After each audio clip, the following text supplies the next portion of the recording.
Grupo 1 presenta conflictos entre patricios y plebeyos en la República de Roma.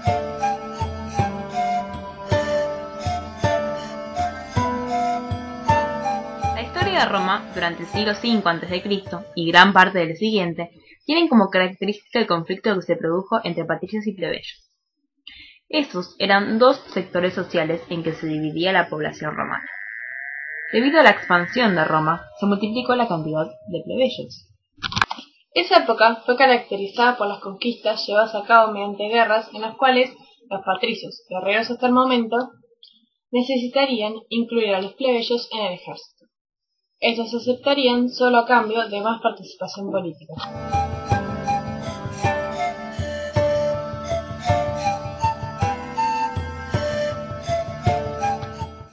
La población romana se componía de ciudadanos libres y esclavos, como la de Grecia. Desde tiempos remotos, los ciudadanos libres eran los patricios. Estos descendían de los antiguos miembros del clan, fundadores de Roma. La palabra patricio viene de pater, es decir, padre. También, ellos eran grandes terratenientes y poseían la mayor parte de la tierra y del ganado.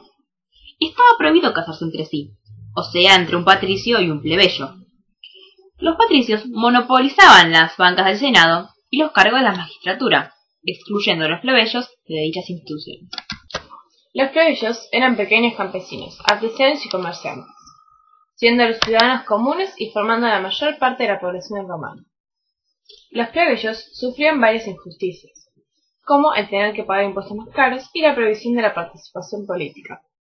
A lo único que podían asistir era a las asambleas. Muchos de ellos eran clientes o dependientes de patricios, y estaban obligados a luchar por ellos, prestarles apoyo político y cultivar en sus tierras, a cambio de su protección.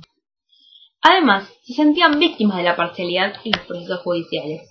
Ni siquiera sabían cuáles eran los derechos de los que gozaban, pues las leyes no estaban escritas y solo los cónsules tenían la facultad de interpretarlas. Los plebeyos se rebelaron con el objeto de obtener la reparación de esas injusticias. Los plebeyos lograron su primera victoria hacia el año 470 a.C., cuando obligaron a los patricios a aceptar la elección de determinado número de tribunos con poder para proteger a los ciudadanos mediante el veto de las decisiones ilegales de los magistrados.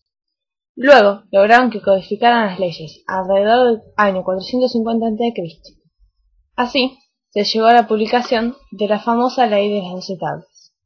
Esta no hacía más que perpetuar la tradición antigua, sin abatir ni siquiera la esclavitud por deudas.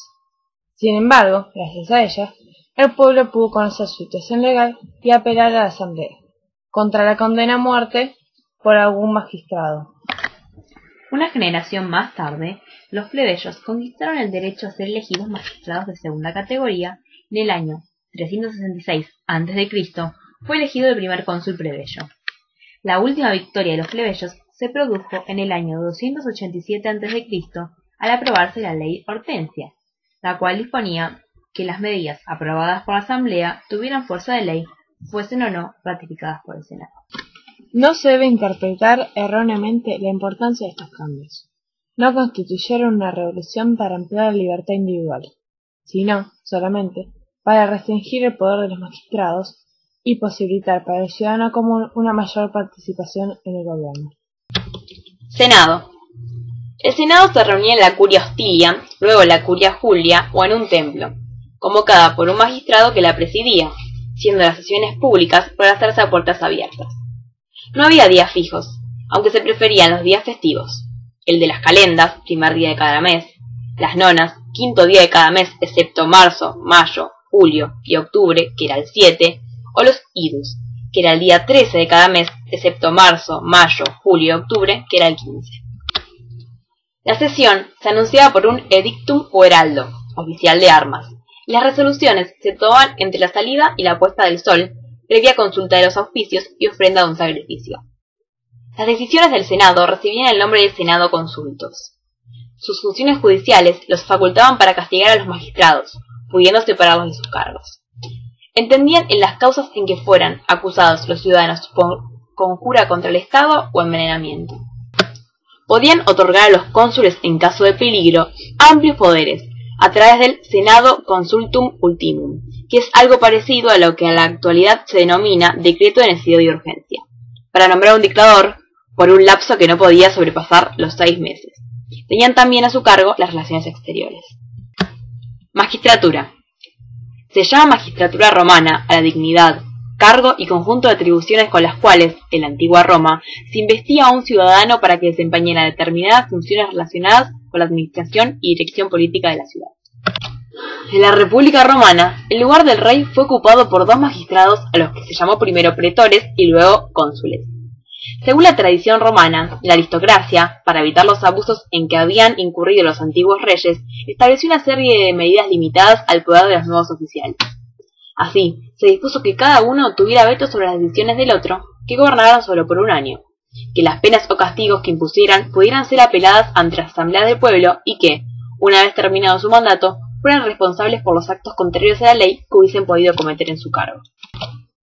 Con el tiempo, las funciones de los cónsules se disgregaron en una serie de nuevas magistraturas: la cuestura, la censura, la pretura urbana, la edilidad y la pretura peregrina. Todas ellas compartían las características de ser colegiadas, temporales y responsables. Dichas magistraturas constituían el gobierno regular de la ciudad y por ello eran llamadas ordinarias. Frente a ellas, atendiendo a la necesidad de contar con una conducción unitaria y firme para los periodos de crisis, se creó la dictadura en torno al año 500 a.C., la cual fue incorporada a la Constitución republicana con el carácter de magistratura extraordinaria. Otras magistraturas de igual carácter, pero de existencia restringida en determinados periodos de la República, fueron el decemvirato y el triunvirato. Asambleas. La antigua República Romana tenía los poderes gubernamentales separados en 4 asambleas: el comicio por curias, el comicio por centurias, el comicio por tribus y el concilium plebis, comicio de la plebe. A diferencia de las cámaras modernas, estos cuerpos representativos combinaban las funciones jurídicas, legislativas y electorales, como lo hacían también los magistrados. Aunque no existía una separación clara de poderes, el intricado equilibrio constitucional y la división de los poderes en la República fue notablemente elaborado. Ellos poseían el poder para hacer leyes retroactivamente haciendo un acto dado ilegal. Cónsul. Magistrado de más alto rango de la República Romana. Tribunado. Los tribunos de la plebe debían proteger a los ciudadanos y procurar que ninguno fuese avallazado en sus derechos. Carecían de poder para orar, pero lo tenían para impedir. Para ello tenían el derecho de veto, que ejercían ya sea cuando se proponía una ley contraria a los intereses del pueblo, cuando un ciudadano era detenido, con lo que quedaba libre hasta el día siguiente de la sentencia, o cuando los cónsules convocaban al ejército para emprender una expedición. Nuestra conclusión es: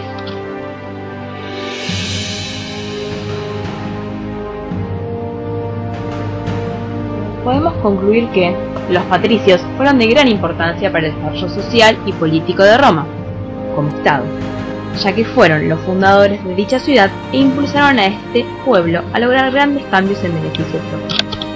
Los acontecimientos que se dieron durante el desarrollo de Roma hicieron que se creara un Estado más sólido, en donde pudimos captar, como uno de los principales aportes, la muestra de las primeras manifestaciones que hoy en día conocemos como democracia.